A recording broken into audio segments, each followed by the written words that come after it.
Hello out there.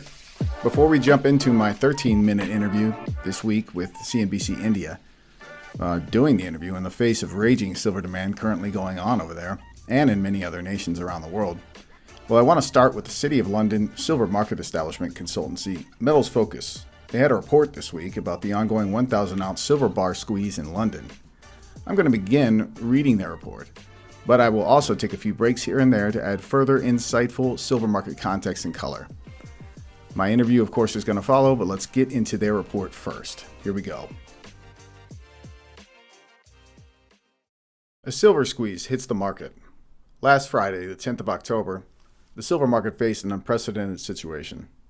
Short-term lease rates surged, briefly touching 200%, while the CME COMEX saw one of the steepest backwardations on record. Although both metrics have since eased, they remain elevated. This environment is posing major challenges for participants reliant on leasing, with the impact amplified by prices reaching new highs. Whatever the immediate trigger, these events are fundamentally tied to a shortage of unallocated metal in London. This may seem surprising, given that local London stocks have been rising in recent months, and at 790 million ounces, we're close to a full year's worth of mine supply. A key factor is the large share of London inventories allocated against exchange-traded product holdings. At end September, global ETP holdings stood at 1.23 billion ounces, up 19% from end of 2024. Of this, 654 million ounces was held in London, accounting for a record 83% of total vaulted silver. As all ETP silver is fully allocated, it cannot be lent out. So, quick pause. Let's go over that again. Global ETP, that means they're talking about the entire world's ETF silver hoard is 1.23 billion ounces. But of this, about half of it is held in London. And that half accounts for 83% of the total supposed ounces sitting in London. All right, further on. To put this in perspective, during the February 2021 Reddit-driven squeeze, 68% of London bullion stocks were allocated to ETPs. Then a source of concern as allocations had risen from 64% at end 2020. Those worries later eased as allocations fell back to 59% by end 2021. However, the latest figures show a far tighter environment today.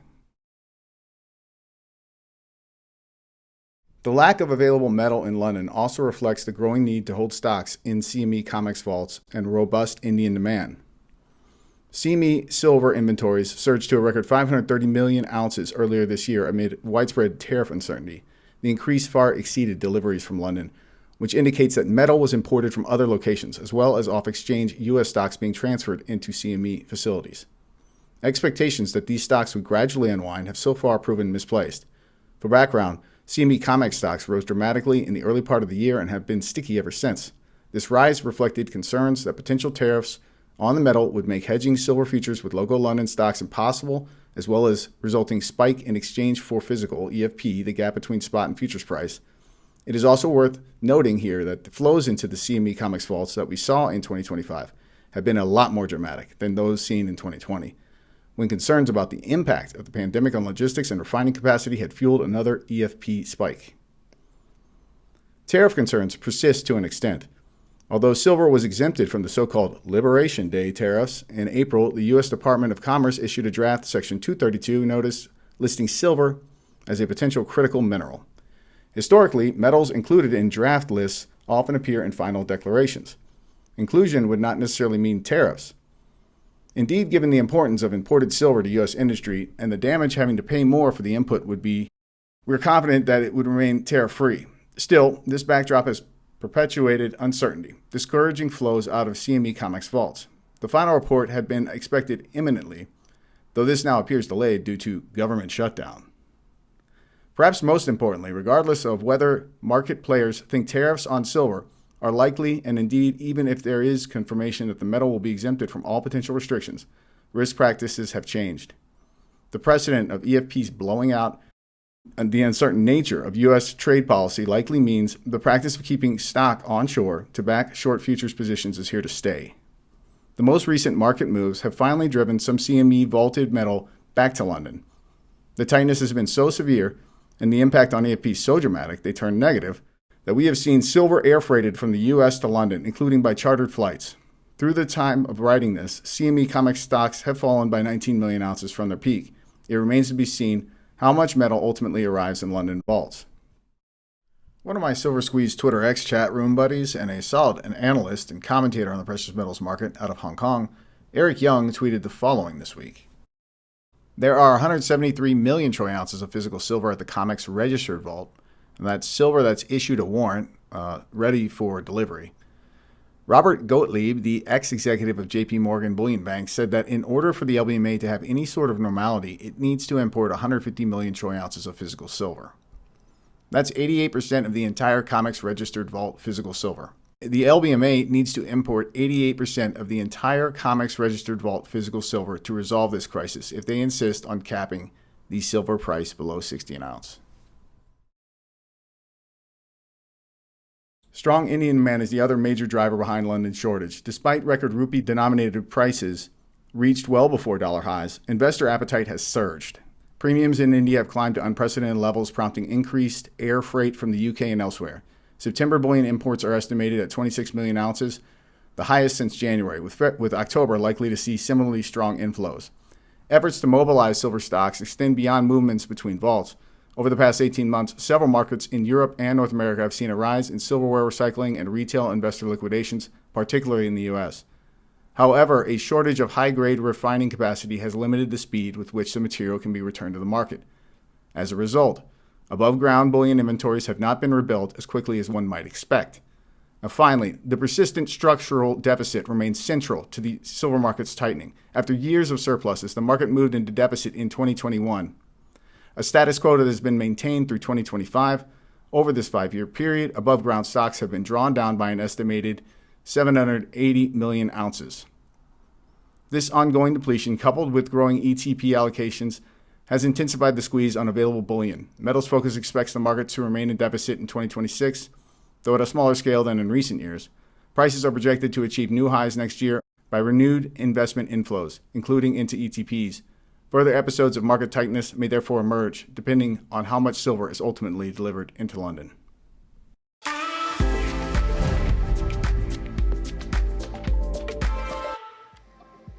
Joining us now is James Anderson. He's senior analyst at SD Bullion. And James, I want to start with the short squeeze that seems to be making headlines into silver. How long do you think it can last? And second, how much more upside do you see for the white metal from these current levels now? There is a short squeeze going on in London, right? And that typically means that, depending on how it goes, but sometimes when a short squeeze really exacerbates situation, the price can run for a long while. So, depending on how this goes, by the end of the year, it would not surprise me to see silver spot running towards 60, 70 an ounce. It's possible that it could be delayed, but we'll see. I mean, ultimately, silver has been artificially suppressed. That's been my thesis running for a long time now.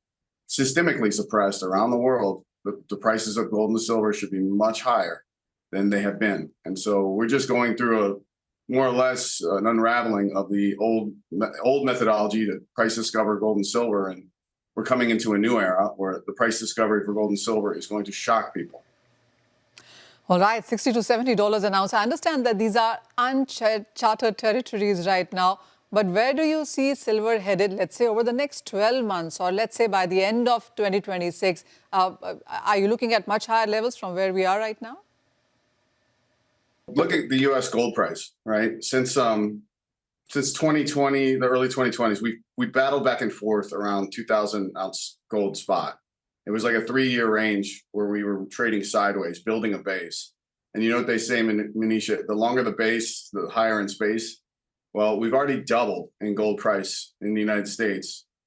Now, silver is about to break out of its long-term ceiling of $50 an ounce. We're a few dollars over it.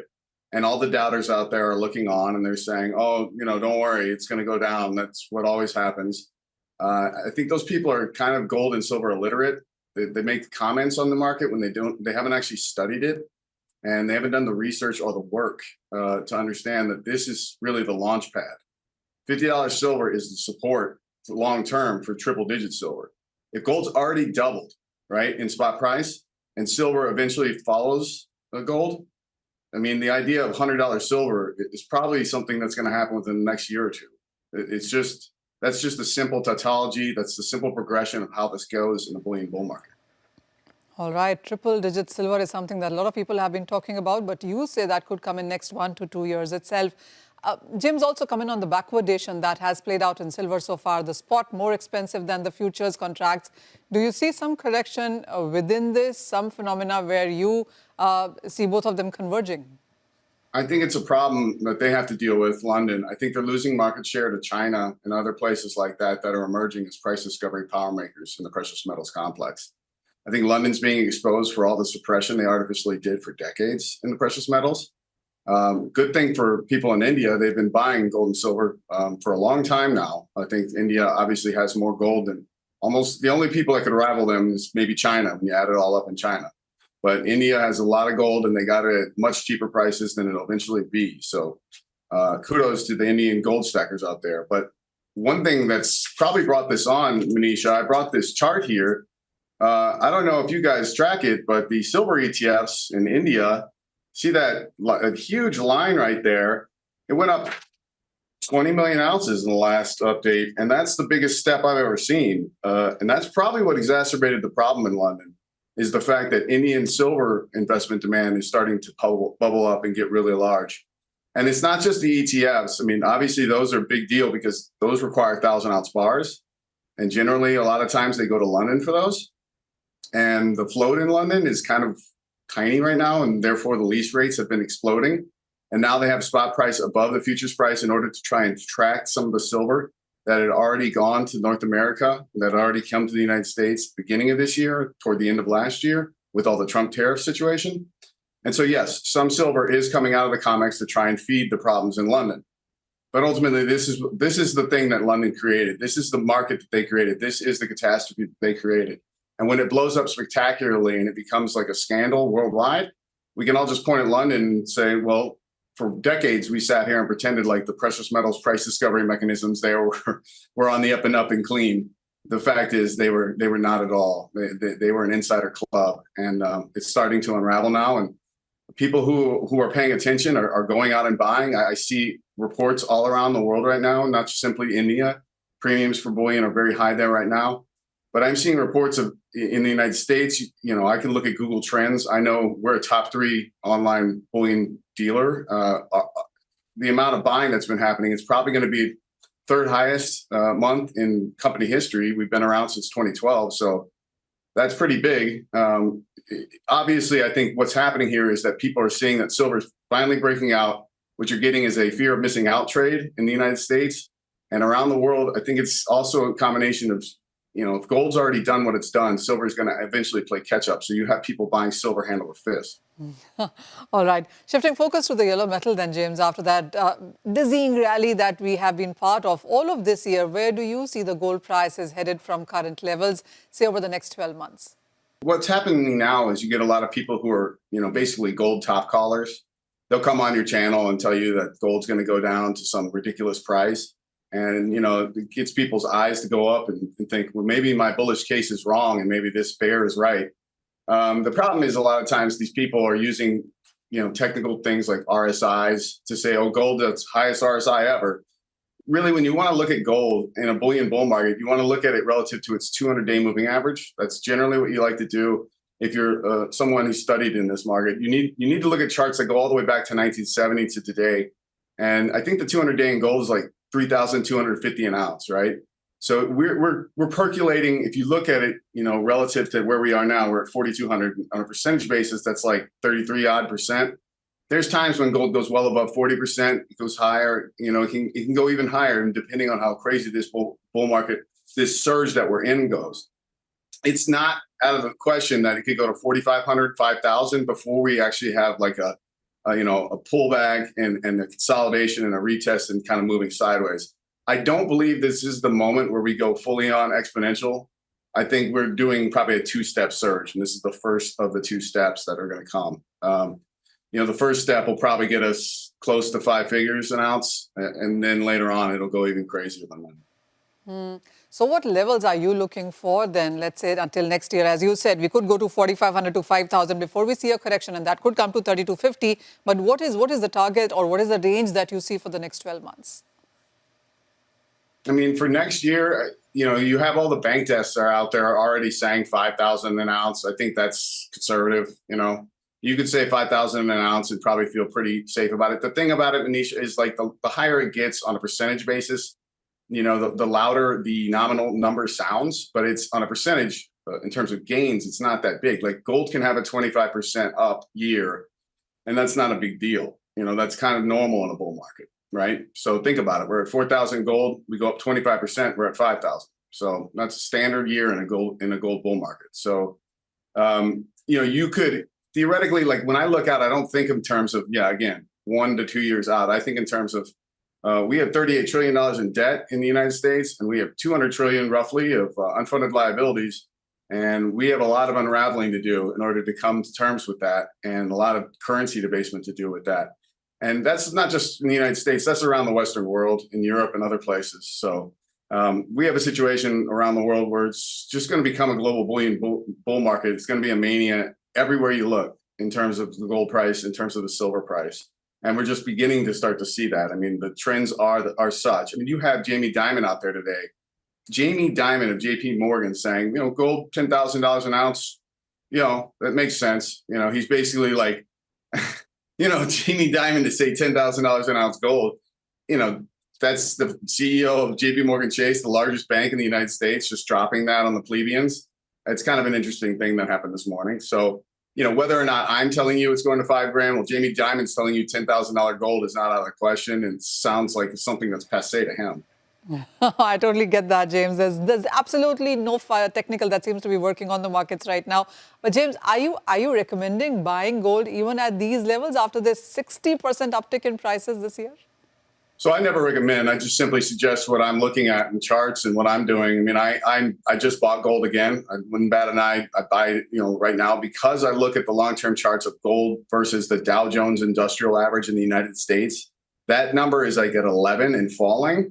And in 1980, there was a week or two there, maybe longer, maybe a couple of weeks, where it got down below 1 to 1, right? Where the Dow Jones Industrial Average and gold, they matched. You know what the Dow Jones Industrial Average is today? 47,000. Okay, that's how crazy a gold bullion bull market can get. And here we are, like gasping at $5,000 gold price projections. I'm talking about how crazy it got in 1980. That happened in many of people's lives here that are watching this video. It can happen again. That's just how history works. Financial history has a weird way of having action where it rhymes a lot. So that happened in January 1980, where the Dow Jones Industrial Average of the United States equaled the gold spot price for a week or two. That's possible. I'm not saying it's probable, but it is possible in the future that occurs again. That's a different world. That's probably 10 years from now, but that's a different world. We're going to have to go through a lot to get there, but that's the kind of bullion bull market we're set it up for. When you look at the long-term charts then, and equities still seem to be outperforming gold some years, how significant is that, and should one be really leading that relative chart at all? It's been a different world, of course, since the pandemic. The dynamics have changed since, would you say so? I mean, ultimately, this is the bullion over bonds trade, and in that bullion over bonds trade, bullion's going to show the fact that it's the all-time asset that has no counterparty risk, where governments can't just debase it out of thin air and or freeze it and or sanction it and push it around using whatever political means or reasons. And the same as silver. Silver is that's basically it's basically human beings like way to save outside the system that's not out of control and unaffordable. Gold is expensive for the average person. The average person looks at that price and they can't afford it. But you know what they can afford? They can afford silver because it's still cheap on a relative value, right? A kilo of silver is not out of question. That's like an iPhone. Everybody and your mother has an iPhone. You can afford this. So yeah, buy a bunch of these and stick them at home and wait about, 2, 5, 10 years, and you're going to see the value of that relative to everything else in the world increase, by a lot. So that's the point. Silver is great in the sense that we are literally sitting on a launch pad about to take off, and the rocket fuel is incredible. The spot price in terms of the spot gold silver ratio is at like 79. You know how low it got in 2011? It got down to 30 in that pipsqueak silver, bull market. It got down to 30. So we're sitting here at 78 in a bullion bull market that's going to blow 2011 away. I totally get that, James. As you showed that silver bar to us, well, absolutely. If I bought a phone last year or a silver bar last year, I would be absolutely making money on that silver bar, while my phone price, of course, would have depreciated. So absolutely, that point is bang on. Thank you, as always, for joining in and making that discussion very, very informative, exciting, and, of course, interesting as well. With that, it's a wrap on this episode of Big C. Thank you for watching.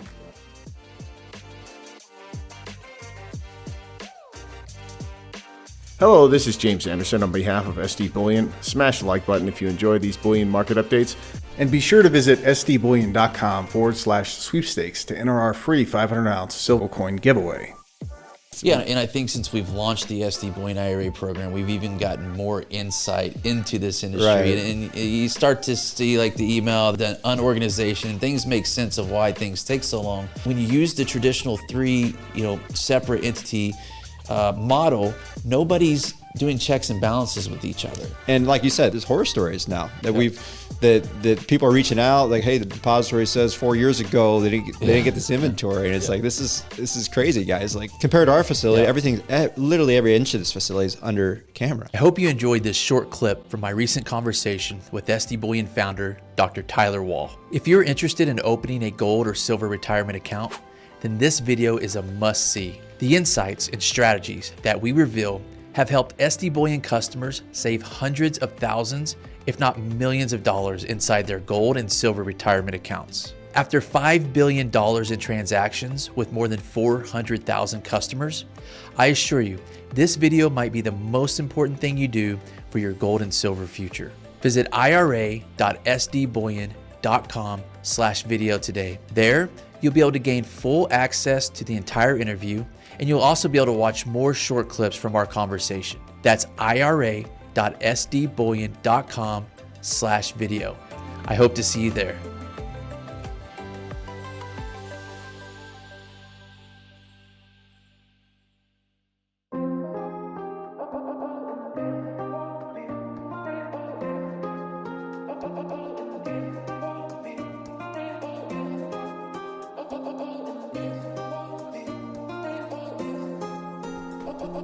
The spot silver and gold prices rose bullishly throughout most of the week's trading.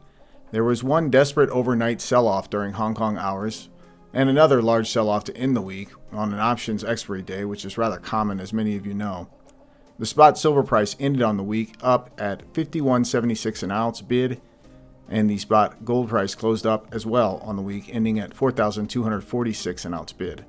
The price action for gold on Thursday this week, it was so bullish, blasting through $4,300 an ounce, that Twitter X went into a tizzy, with every Johnny-come-lately having a half-baked gold take. The rug-pulled crypto crowd was freaking out, searching for new narratives talking about how gold stackers will eventually move into crypto.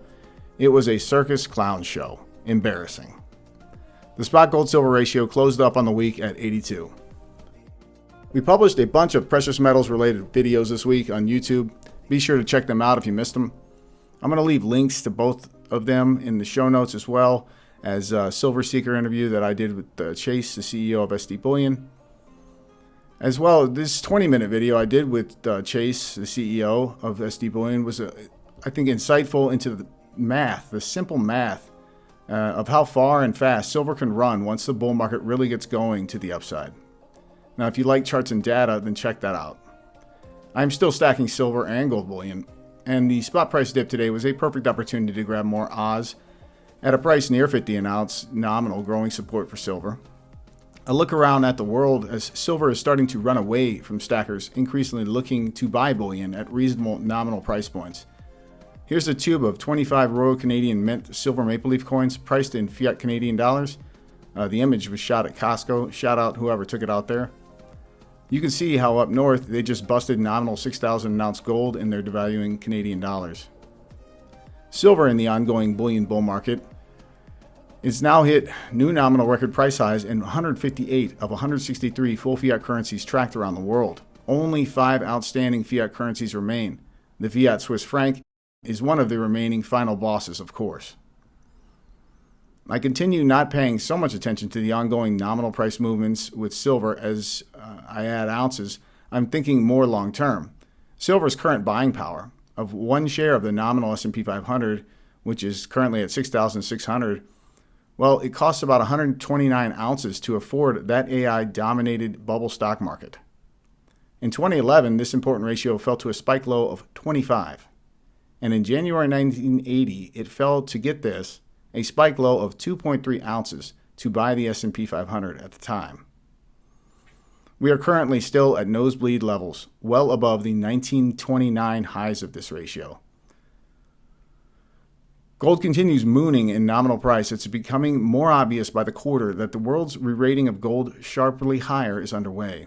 Even the once tiny gold warehouse holding Shanghai Futures Exchange has obviously made a policy shift late last year, and its gold inventory levels are climbing walls. Of course, 40 tons of gold pictured here is dwarfed still by the more physically trading Shanghai Gold Exchange, which typically physically delivers that amount of gold per week of late. The fact that all four precious metals, coffee and cattle, are outperforming many favorite pet asset classes should be a sign that a phase transition is underway. They're called commodities, and they are being led by the precious ones. Silver is not for the faint of heart, especially if you trade it day by day. But for the long-term silver bullion stackers out there, the fundamental driving winds are at our backs. With this, the fifth year of silver market supply deficits with no end in sight, the clock is ticking on the shorts and their efforts to keep silver prices in check. Long-term outlook favors silver, while short-term speculation and volatility are of course inherent risks. The long-term prognosis for silver is highly positive. The fundamental change in demand drivers, shifting from discretionary uses like jewelry or silverware to essential industrial applications like clean energy, EVs, high tech, that's created a structural foundation that didn't exist in 1979 and or in 2011. Silver is no longer just a monetary metal. It's a critical industrial metal of our future and present. This powerful combination suggests that the precious metal is well positioned to outperform over the coming years, making a repeat of the 46-year stagnation many silver bulls had to suffer through, a highly improbable scenario. Now, to close out this week, I want to highlight a good clip of precious metals analyst Nikki Shields speaking with fellas over at Macro Dirt podcast this past week. I'm going to follow it up as well with a fun whip-around highlights of some of the craziness seen on silver gold-related Twitter X feeds this week. I hope you enjoy it. Check it out. Yeah, I've got a great chart that you're going to throw up, which is central bank gold holdings, which are now rising. And what's interesting is that they are rising to approximately, I'll call it about a third of the level that they were at in 1980. Yeah. You know, so you kind of look at where this can go and beyond if treasuries are no longer the central bank hedge du jour, right. And you say, oh man, this can go to the top of that and more, right? Like if this is a game changer and now we're talking about the portfolio allocations, you know, what we're seeing, you know, is everybody piling into the Gunlak idea of 25% of your net worth isn't a bad idea. And the Morgan Stanley CIO idea that the new portfolio is 60-20-20 and we've got 20% gold in it. Yeah. So look, we did some analysis on the central bank just to put some numbers in perspective on it. But like if you took, because again, the central banks that are buying it's mostly Eastern European and Asia, right? Or emerging markets. If you look at the top 20 emerging markets central bank gold holdings, what they would need to buy to just match G7 central bank gold holdings is 6 years of supply. It's 24,000 tons of gold. So when you start, you know, you throw these big numbers on and you just do that. Like how much does China need to buy in order to match Europe? How much does sort of Asia need to buy in order to match, let's say G10, G7, G20? And there's so many ways to slice it, but it's multiple years of supply of gold, and you realize why there's just a stupid backstop on dips driven by central banks. There's this pricing sensitivity that sort of has been relentless. It's multiple years of supply of gold, and you realize why there's just a stupid backstop on dips driven by central banks. There's this pricing sensitivity that sort of has been relentless.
over a longer time horizon, how concerned are you about the potential impact of the dollar's status as the world's reserve currency?